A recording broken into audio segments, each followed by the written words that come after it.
It is our intent to show that miniature painting can be art a poem for someone he loves. The power of self-love. She is the robot is her. Once you were a child with endless hopes, dreams, and love. Love for those around you and yourself. Then traumas, letdowns, and heartbreaks from the world as you grew turned you hard and bitter toward yourself. Along the way you stumbled and seemed to have forgotten how powerful loving yourself can be. I wish I could lead the way for you, or just throw you on my back and whisk you away to happiness. But my love, you already have the perfect guide. She's waiting right there, just inside. To anyone that struggles with mental illness, you're valued and loved by so many. I hope one day you're able to see it, and that one day you're also able to find that inner child so full of love and hope again. Welcome to Waypan, Warren. This poem you've read to us, it was something you wrote for your wife, and it's meant to be a companion piece to this diorama you've made. And when you posted this on the Facebook group, everyone was really in awe. In fact, I remember some people getting very teary-eyed. upset. Yeah, we were doing the review and some of them said that they had to hold themselves back from crying because it was such a touching piece. So RJ, can you please tell us what drove you to create this piece and how did you come up with this concept?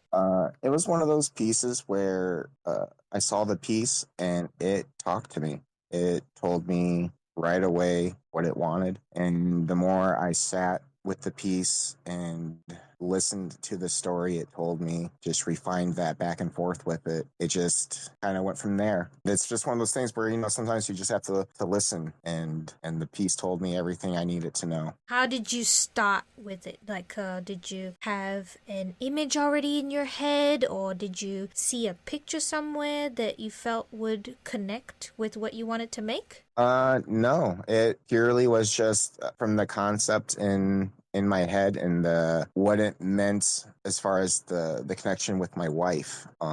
So all the colors and everything else just kind of fell into place as an afterthought almost. So you had a vision that was already building in your mind and you just had to get it out essentially. Absolutely, yeah. So art's a way for us to communicate. Did your vision of this have it with the poem at the start? Is it the piece that started this? Like, walk us through the more emotional part of it, because the technical part is one thing, but when we're using art to communicate, it's a very different sort of process, if you understand what I mean.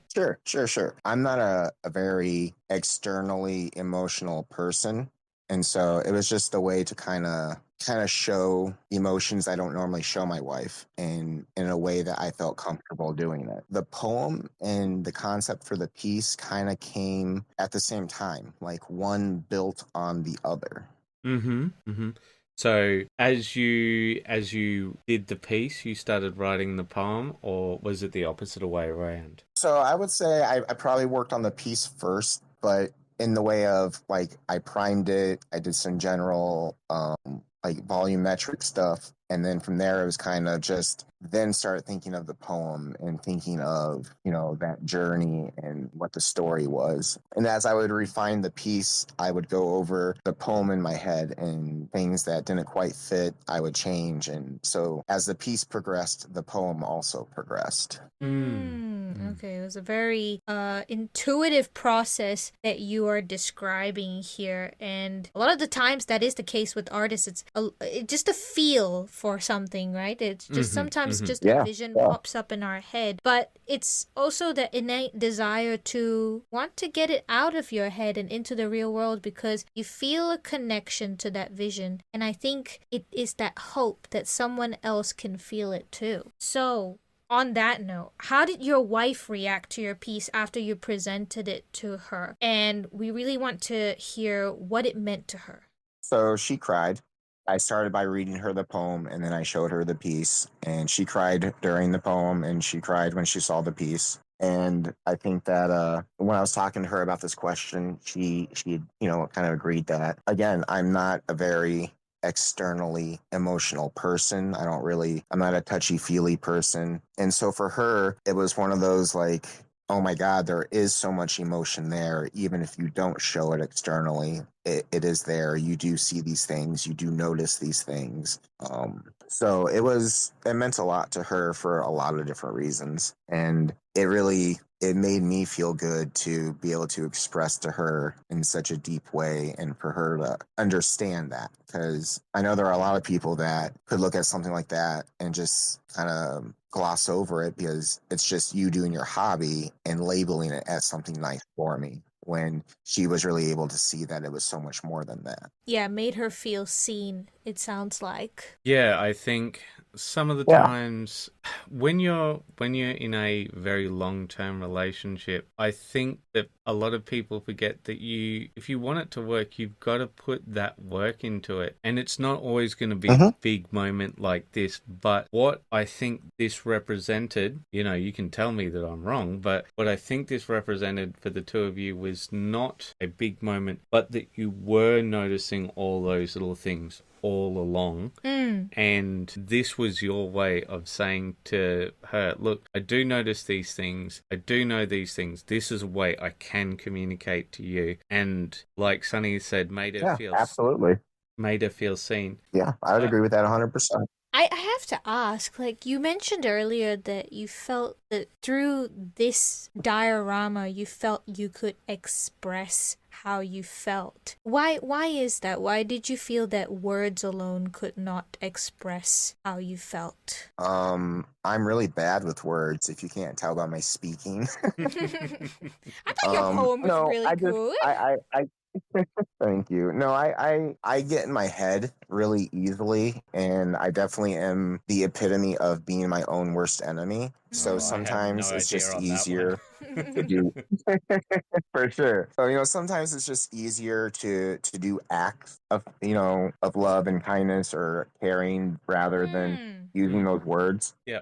But that Okay, yeah, I can understand that. So, Warren, coming to a different point now, we see you work on a million projects at once sometimes. You have so many whips that we see you post on Facebook and on our Discord server. And that personally is something I enjoy seeing from you, which is the sheer variety of things you get up to. Everything from massive busts to board games to diorama pieces like the one you've made here. So, lots of hobbyists tend to just work within one area. Do you think it's because you work on so many different things that it allows you to view this hobby as more than just for wargaming? Yes and no. Yes, because obviously there's such a big variety of things outside of wargaming. No, because I've never viewed this hobby as a wargaming hobby. I've always been into building models and painting models, and I didn't even know wargaming was a thing until about 2 years ago. For me, the wargaming thing was just something added on later to the hobby. And again, I don't play, but I do tend to read up on a lot of the lore of things I do paint, because I feel like that's a good place to grab inspiration for things you're working on. Yeah, the wargaming aspect is definitely absolute secondary thing. For you, yeah. I follow what you're saying. For me, yes. Yeah.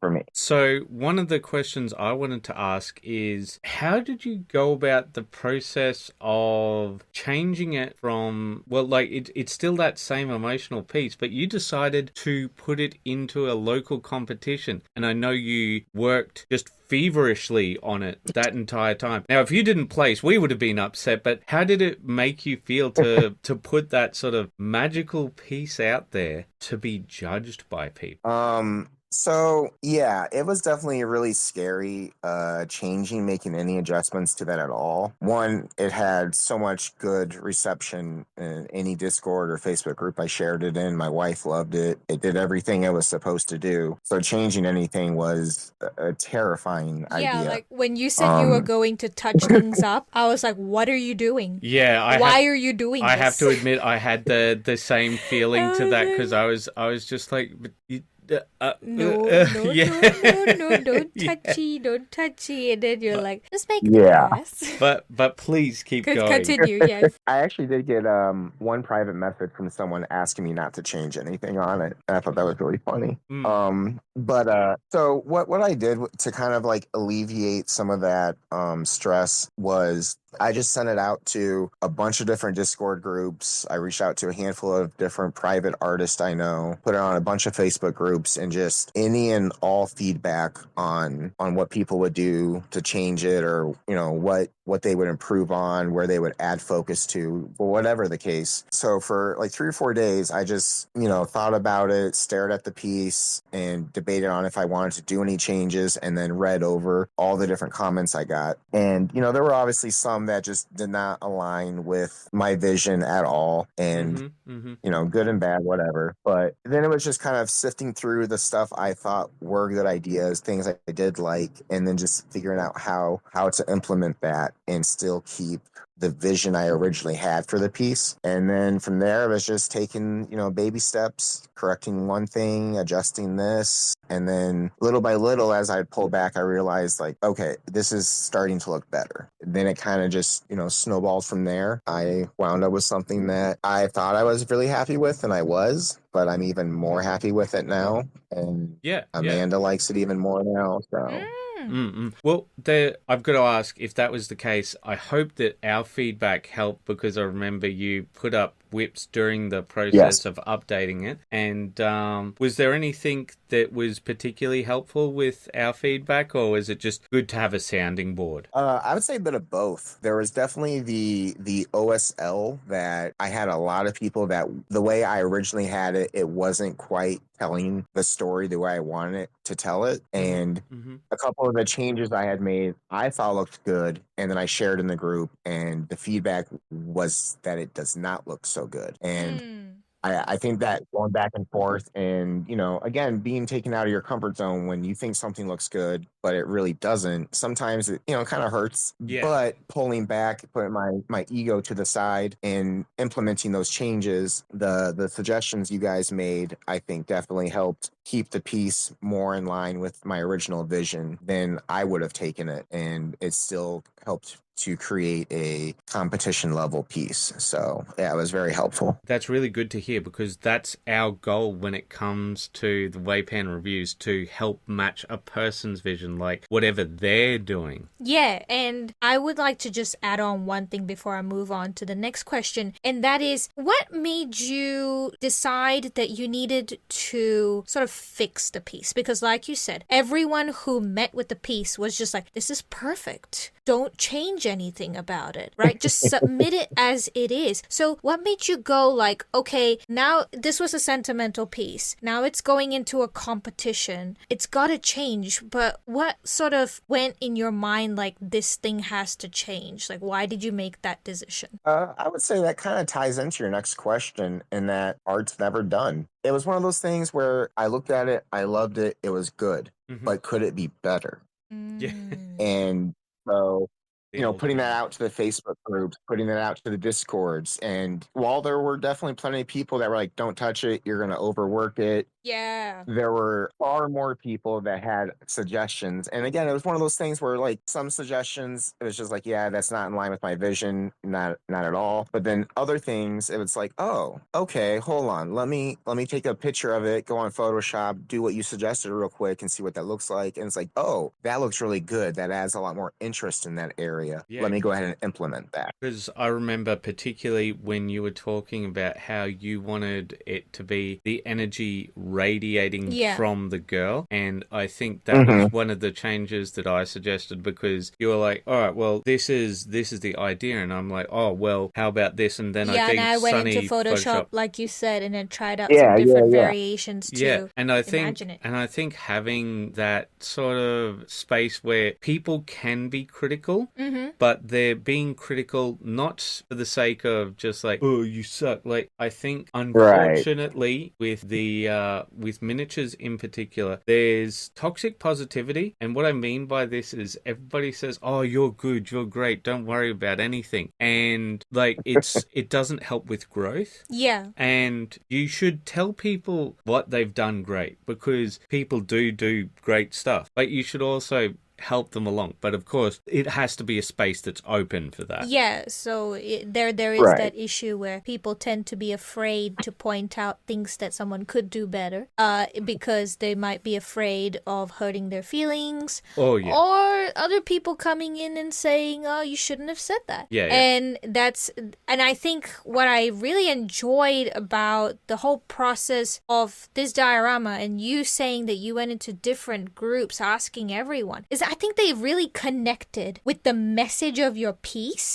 that they felt that yes, we have to help Warren take this piece to the next level, because it is such an important piece that we have to respect the core of what it was. And it's hard to get that sometimes. And it shows exactly how impactful real art can make Yeah. with people, and what you've done with just making this diorama for your wife, and how it's blown up and brought communities together to, think further to help someone. And I really enjoy that part of the story. For sure. Well, on that note, what do you want people to get out of this particular chat? Keeping yourself open to what might be inspiring. Like you never know what might inspire you to make something just wonderful. Perusing through my mini factory, and I saw this piece, and just instantly I just knew what I needed to do with it. Don't hold yourself in stone to one particular idea or a narrative.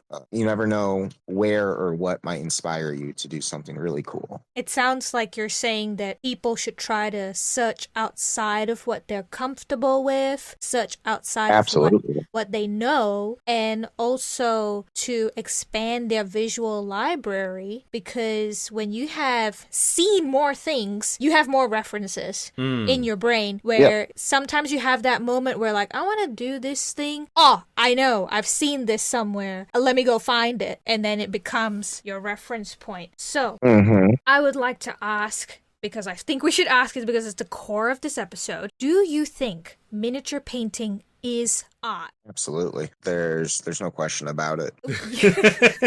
Sorry, Yeah, expecting a longer answer. I guess what we're trying to say is that a lot of people tend not to view this hobby as art. They tend to just see it as, oh, it's, you paint your models, you play with them, and that's it. So I think that kind of it's one of those things where it's like, beauty is in the eye of the beholder. There's a lot of things that people can look at, and just it's an everyday mundane object, but that was a statue that someone sculpted. Like, that's not just an everyday mundane object. That's absolutely art. But if you don't see it as that, then that's not art to you. Oh my gosh, you can turn anything into art these days. I've seen people just cut out little slivers of little holes in paper, and then after 1,000 little slivers they cut out, they have a big beautiful dove portrait or something. Anything can be art if your intention is to make art. Then I think that's art. If you made that with the intention of it being art, then that's art. Who am I to say it's not art? All right, Warren, here's your bonus round for today's episode. Now it's your time to talk about anything you want. What do you think is important that people aren't talking about? This was a challenging question, I'm not going to lie, but it was a really good question. And I would say community. Yeah. Everyone's always focused on what's the best paint to get, what are the best brushes, the newest GW model release. But the community is what really will help bring fulfillment to your hobby. It's what will really bring the real happiness within your hobby. And I say that as someone that's pretty antisocial. So I don't mean you need to go hang out with new buddies and make new friends every time you go out to do something for your hobby, but just reaching out to people on Discord and joining new communities and different groups on Facebook, and getting those opinions from other walks of life, and just seeing the other things that are out there. I feel like that sense of community can really help ground you when you're feeling lost in your hobby. Yeah, I 100% agree because I have that rant just about every single week on Member Monday. But not just that. It's funny that you say that because you're like, I'm really antisocial, and I remember every single time we've had you in one of the calls where we're doing the reviews, and you're just so sociable and lovely. Yeah. And it's so funny. You're like, yeah, I'm really antisocial. Nice paint job, bud. You really did well with the highlights. But we really see your enthusiasm because, like, you put so much of yourself out there for someone who's antisocial. You know, like, you have a million whips, and every time I know that when we're having the Weipan reviews every Friday, it's like it's some ungodly hour for you, and it's just before you go to work, but you still bother to come on. Or, like, I remember you say that you have an alarm set just so that you don't miss Weipan reviews, so you can come on and give, you know, your feedback. And that shows dedication, you know? Like, I feel like if someone was truly antisocial, they wouldn't go that far. I don't know. I think you're not as much into the club and bar scene is the way that I feel that you're sort of saying. It's more like, you For know, sure. once you feel comfortable with a bunch of people that you can open up to, you just sort of open up, right? You're vibing with your Right, people. yeah. Yeah, like me. Yeah, once I find am my your people, I'm good. Yeah. Well, thank you so much for joining us, Warren. It's been an absolute pleasure, and as always, Keep those brushes wet. Bye-bye. Bye. I have to wait for him to say bye.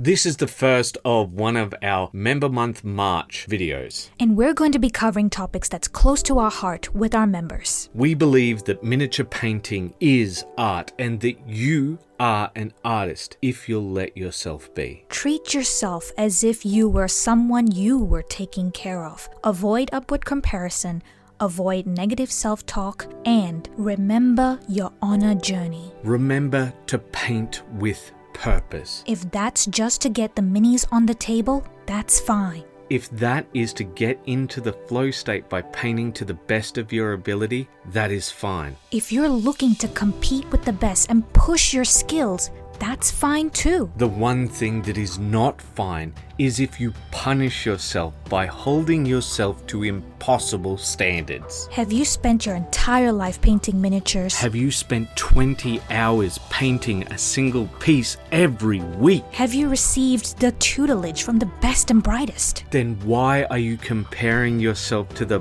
best paint jobs in the world? This is your journey, not theirs. If you want to paint miniatures, There's only one thing you need to do, put paint on a brush. and put that brush on a miniature. There is only one thing we ask of you: To have grit, to keep with it. or as we say, Keep those brushes wet.